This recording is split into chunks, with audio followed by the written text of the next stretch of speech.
How about another round for Brewsday Tuesday? Here is Huck and Big Nate. Did I actually make contact? I can't even see. You hit me in a kind of sensitive spot, but I mean, that's kind of what we're talking about here today. All right, sensitive spot. Yeah. I can deal with that. Do you actually have a way to open that over there? Oh, yeah, I got it. Welcome Bar into keeps friend. Bar keeps friend. Best opener is. Everybody should get one of these. You know, it's like flat. Girls put them in their pocket, or Oh wait, we're not supposed to be doing this today, are we? We're trying to talk about inappropriate behavior and craft beer. This I want to point out before we go any further. This started out as a Huck. We need to talk about your behavior, and well, he's corrupted all of us. So here we are. Right. So here we are at it's like intervention on my behavior, my language, my less than satisfactory for work jokes. I mean, I got it all. I'm the full package here. I will. I said stop package. talking about your package. I said package. So I mean, I will tell the risque joke. I'll tell the sick joke. I'll tell a lot of jokes, and some people think it's funny. Some people think it's offensive. So if you think it's funny, hey, go ahead and rate our show. If you think it's offensive, hey, listen to something else. I think you just wrote a sequel to Tub Thumping, the Chumbawamba song. The he drinks a whiskey drink, he drinks a vodka drink. Yeah. Tell the dirty joke, I tell the risky joke. That's right. I tell them all. But yeah. So we're going to continue our discussion here, and now we've got two drinks here. One of mine is North American Sake Brewery. It's called Big Baby. Well, now, is that appropriate to put a baby on a label? Yeah.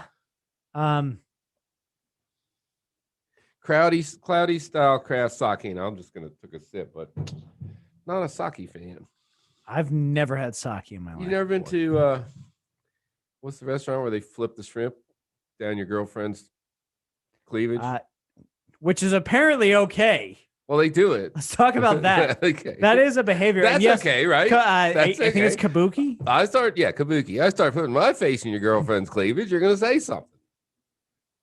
What if she has a shrimp allergy? I missed a huge opportunity there. I start putting my shrimp in your girlfriend's cleavage is what I meant to say.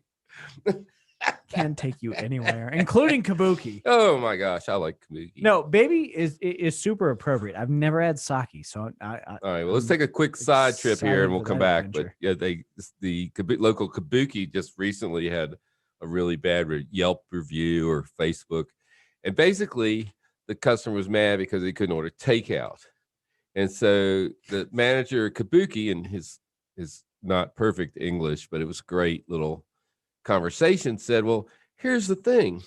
We have 18 cooks and they're all out there at those grills out in the restaurant cooking. We have one guy in the back and he's responsible for takeout orders and the bar. He says, because we've been so busy and less seating, but we're busy, we're full all the time. He can't even keep up with the bar, which is why we can't do a takeout order. So I'm like, yeah. So people, I mean, back to what we're talking about, people complain about anything if you let them. If we'll take a further side trip for a moment. Sure. Let's do that. One of my favorite comedy bits of all time, much like you and I both love Hunter S. Thompson, I'm sure, and I'll be disappointed if I find out this isn't the case. Mitch Hedberg.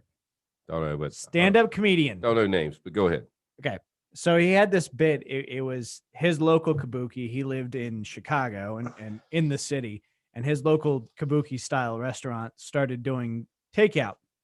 And his whole thing was ordering it, going up to pick it up and be like, did that guy flip the shrimp? Did he do the thing with the onion? Was there the volcano? Yeah, the volcano. If not, I don't want it. Yeah, I don't want it. If he didn't make the volcano, I'm not eating it. So I wonder if there was like some expectation that like when they went to pick it up, there was going to be some sort of like show or bravado. I mean, they could probably like make some kind of science fair that you're good at. You could probably help them with this and do the science fair volcano. Of course, I've been watching the videos on the foam. I'm trying to remember. You mix some chemicals together and it shoots out this foam. I think it's peroxide and borax. Or glycerin. I don't know. There's a couple of different things you can use. Yeah, well, I mean, we're talking about giant amounts of foam. The big tubes. Yeah, the tubes. Yeah. Anyway, but they should do that in the parking lot when you come to pick it up. Peroxide. But you can't come pick it up because they're not doing the to-go orders right now. This is why Karen is upset. So again, Karen they didn't do the volcano. I can't even say Karen anymore, right? Because all the Karens got together and said, we're not really Karens. And you're not. It's not. It's just like, my name is Huck. And, every time somebody gives a Huck, they're taking my name in vain because I don't give any. So there you have it. I have never restaurant in particular with restaurants. It's a tricky scenario because So what about you've worked food service, correct? Oh yeah, 21 years. It's not every day is your best day. Oh, every day's my best day. But in my experience, you have to be real bad for me to go on and leave a review. And even then, my first instinct, call the manager. They'll usually sort it out. But instead, it seems like people want to Frankenstein style grab their right, and that's kind of what's going on with this thing now. Storm online again. I'm not talking about the actual sexual harassment. I'm fine with that. Call his that you know what's out. Call him out. But all the other stuff about this guy didn't put napkins in my bag. Well, no. More like this guy's hitting on me because I'm I'm working here and I'm wearing Daisy Duke shorts and a halter top, and the guy's hitting on me. Yeah, okay, yeah, he is. And you got a bigger tip. I don't know. Maybe, I was just at the what do you call it? The greenhouse with my wife getting some flowers for the porch. And she's like, oh, do you see that guy over there with the tan? Oh my God. I'm like, no, I'm trying to watch for traffic. We're pulling out here on a major highway. She goes, oh, I don't see any cars. That's, I'm like, okay, fine. Well, is that okay? You just lost your navigator position. I know. Is that okay? No, we died because of some brown tan guy. He did have a good tan. I mean, I'll be there later this summer. I'm working on it. I mowed grass twice this week. I mean, you've already got a pretty good base tan. Yeah, well, I was at the beach a couple of times already this year, so you're ready. I am ready. Now it's warm. I'm going to really get ready. So anyway, everybody's complaining about everybody and about everything, and we need to stop. Let's just stop. Let's be nice. Let's say something positive. Let's see. All right, what do you got that's positive, Huck? What I got that's positive? There are more craft breweries in existence today than ever in the history of time. And I predict that every single town will have a craft brewery in 5 years, if they don't already. All right, I like that. Yeah, hopefully there'll be good ones, and then so we won't complain about it. I'm gonna go with something a little more music related. Couple weeks ago. You should. A couple weeks ago, it was determined that if you're vaccinated, you no longer need to wear a mask. And it looks like, honest to God, shows might actually be happening this summer. I've already bought tickets for 2 shows in June, and I called them and I said, do you guys have RV parking? And the guy's like, you're Huck, aren't you? I mean, yeah. And he goes, we'll find you an RV parking spot. I'm like, fair enough. I'm not even going to say where it is. No, I'm excited. Anna Popovich. The last show I was at was Slayer in 2019. Oh, sounds sad. They slayed her. They were great. It was fantastic, but that's a Drez kind of. It's a long time to go. Oh, he was there. We had a blast. Oh, right. He offered me tickets to that. I went to Alice Cooper. That was a blast. Alice Cooper was a blast as well. I'm still following. What's her name? Nikki. They're coming back in Nikki September. Strauss. Nikki Strauss. Wait, she's hilarious. Cooper's coming back in September? Yeah, he's going back on tour. I don't know if he's coming here. This doesn't say. I'm trying to figure out what the ABV. So 15%. So we were sitting there, Drez and I and some other people and I was watching. I'm like, I don't get up, jump around a concert unless it's like Little Feat. Or I was sitting beside you, right? Right. So we're looking at her, and I'm like, look, she's pretending she's playing the guitar like the big boy, right? This is a perfect case of what we're talking about here. And so I'm like, she looks like she's copying every move he's doing, but it's just a woman. She can't be doing that, right? That's what I said, because I'm a misogynist. And then the guy walked off stage, got a beer, and the music kept going. And I went, damn, that girl can play some guitar. And I've been following her ever since. No, she's incredible. So she's incredibly talented. I can change. She's really nice. Oh my God. Super nice and incredibly talented. Incredibly talented. I had the pleasure of doing a phone interview with her 2 years back. That was when she was around. Yeah. So nice, so humble, and super good. appreciative. Oh yeah. And I mean, Alice loves Cooper, her fans. of course, isn't gonna work with someone who's less than talented. No, he's kind of but he's getting old. I was noticing. I think he hits a point, and it's something I'm interested with. Is when you reach that level of legend, like how do you? Well, I don't want them to overshadow me necessarily, but I also want them to be able to perform. Right. I think he balances that very well, and he does what he does. And if you watch in the show, he disappears like every 10 minutes or so for 5 minutes and comes back. And he can get away with that. But it's funny because I saw him like 50 million years ago in the monster thing prop. It's the same. Wait, was it the 70s? Yeah, I saw him in the 70s. So then he was really drunk. Yeah. And he had some issues. Yeah, but I mean, there was one time, some of the props that they brought out are the exact same ones. I was say now they've got it sorted out, but there was a time, I think it was 1978. He almost he did accidentally hang himself, and thankfully his stagehand saw and grabbed him and was like, "Hey," just yelled for help. So we've come a long way, and you get to a certain point where if your props are that dangerous, maybe you work out the kinks and just keep working with them for the rest of the time. Same ones pretty much. But he's worked those kinks out. But that's it. And that's the thing here. I just want to throw this out there, for anybody. I don't, as you know, I give no hucks, but someone that might judge me because I judged her a little bit or whatever, it was a different time. And I know that's not a great excuse, but things were different, man. I mean, things were different when I was growing up. That being said, I grew up in the 60s. I was born in 55. So I grew up in the 60s, 70s. And my mom stayed home and my dad worked. But you know who the boss was? Won't my dad.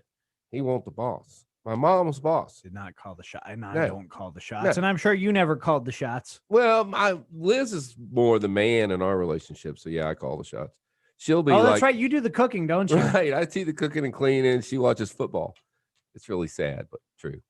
One time I was at right around Christmas, and I decided we needed a new wreath for our front door. So I went down to the local orchard where they sell all the knicky-knackies and stuff. And I was searching around. I found a really nice one with the cranberries on it. I'm like, this thing is perfect.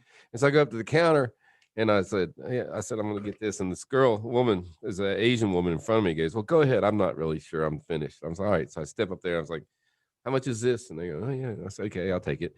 And the woman goes, well, don't you think you should check with your wife? And I said, well, actually, she's watching football, and she'd be bothered if I called her and asked her right now. Who's her team? Well, she's of course, a Tech fan, but she went to UVA, so she's a UVA fan as well. But they've never really. So she's sold out. No. Oh, back to Tech. Yeah, she likes Tech. Lately, not so much. I guess in pro football, we're pretty much New England fan. I'm a New England fan, so she probably doesn't talk about what she likes. But we've been to a Ravens game, so there's that. I'm a big fan of everything Baltimore. I like that insight.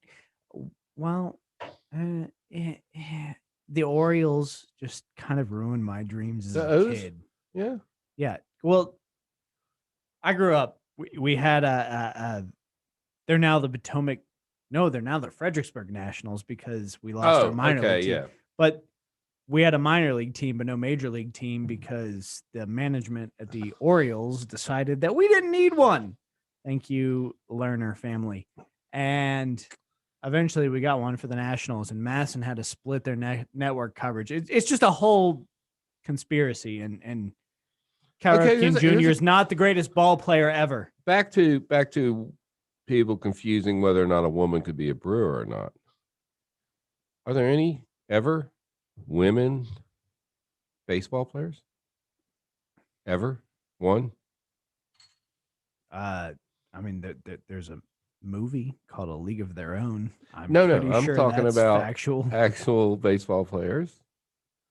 I don't think so. I don't think so either. There have been football kickers, I think. There at was least high school level for sure. There was a pitcher with only one arm, which is pretty incredible. He pitch a no catcher. Sorry. No, he had to. It was ridiculous. So like he tucked his glove under his arm. Yeah, he'd throw and then quickly like switch. Yeah. Which is just absolutely insane. Yeah, I mean, the closest they've come is batting practice during spring training. Okay, so the baseball people pretty much gotten a buy on all this stuff. We haven't seen any kneeling. We haven't seen any of the stuff we've been getting from the pro football. The soccer girls are baseball gets away demanding with more money. Insane amount of stuff, and it's absurd. It's absolutely 100% absurd. I mean, you look back at their history.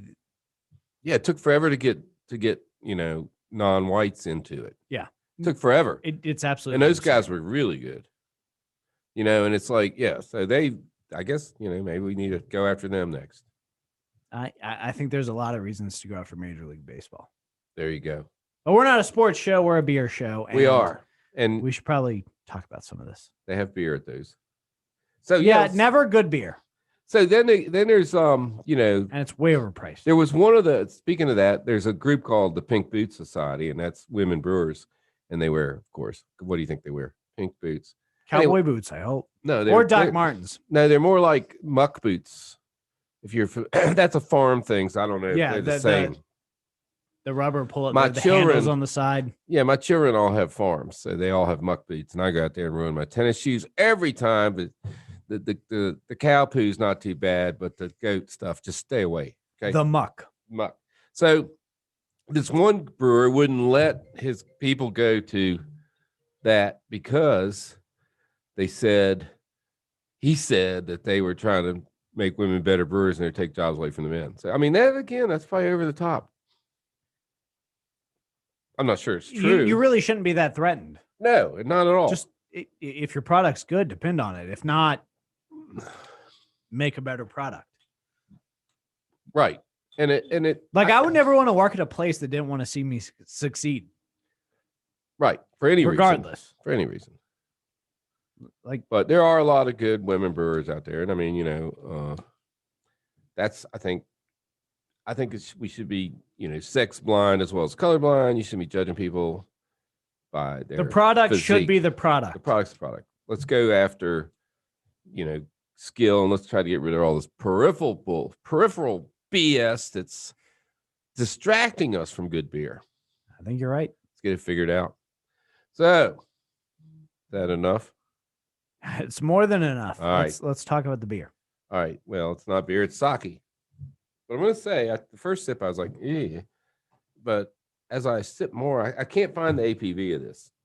So I don't know what it is. It's 15%. Is it? Yeah. Okay. But it's actually pretty good.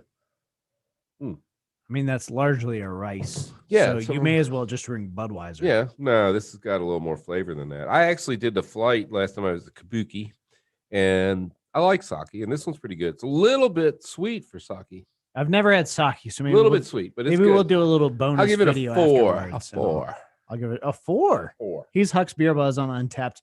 So the whole thing we've been talking about is people getting canceled, not necessarily ceremoniously, but unceremoniously. And I've got the Founders Breakfast Stout, which delicious beer. I'll get to my rating in a minute, but they actually ran into some of their own issues with this exact label. Exact thing. Yeah. They had it's a baby eating a bowl of oatmeal, and the label actually got pulled because the Michigan, which is where Founders is, Liquor Control Commission discovered that it wasn't registered with the state. That's right. You have to register your label with the state. But also they had a sexual harassment situation. I did not know about that. That they pushed under the carpet, but again, social media allowed it to be brought forth. They never really satisfactorily solved it because now they got bought out. Kind of like in the process, they were getting bought out, and there's a, corporation now that's like blah blah blah, woof woof.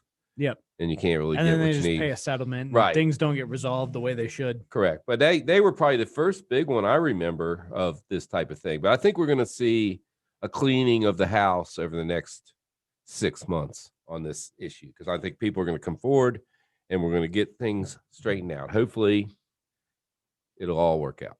No, I think we're marching towards progress. Stout's not usually my style, but As much as we hate they got bought out, that is one of the best stouts. Oh my God. Around. So delicious. It's very flavorful. I mean, it's what's the ABV? It's like 8.3%. Yeah. 60 IBUs. So it's really well balanced. I don't want to do it. That's why they got bought out. But we're going to do it. Do it. It's a 5. It's a 5. It's one of our jets. I don't know if you could hear it. Yeah.